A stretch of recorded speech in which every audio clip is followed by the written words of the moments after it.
আমার রান্না বান্না হয়ে গেছে? হ্যাঁ, রান্নাবান্না ফুল কমপ্লিট, সব টেবিলে সাজিয়ে দিয়েছি। দেখো আজকে অনেক অনেক ধরনের রান্না।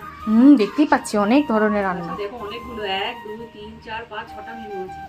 প্রথমেই দেখো গরম গরম সাদা ভাত, সাথে আছে মান কচু বাটা, একদম প্রথম পাতে গরম গরম ভাতে না দারুণ লাগে।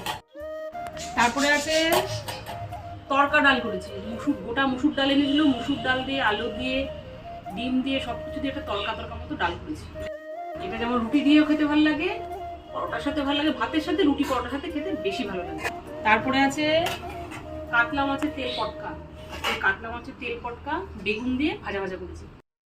তারপরে আছে আজকে আমার কাছে একটা স্পেশাল আইটেম, শুটকি মাছ করেছি, আলু দিয়ে শুটকি মাছের রসা করেছি। অন্য কোনো সবজি দিনই, শুধু আলু আর শুটকি মাছ দিয়ে একদম তেল তেল ভাজা ভাজা মতো রসা করে করেছি।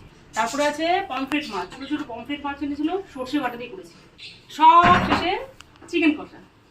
এই হলো আজকে দুপুরবেলাকার একদম দুর্দান্ত ফাটাফাটি সব মেনুগুলো কেমন হলো তোমরা কমেন্ট করে অবশ্যই জানাবে। আজকের মতো এই পর্যন্ত, আবার দেখা হবে নতুন কোনো ভিডিওতে, ততক্ষণ জানো টাটা।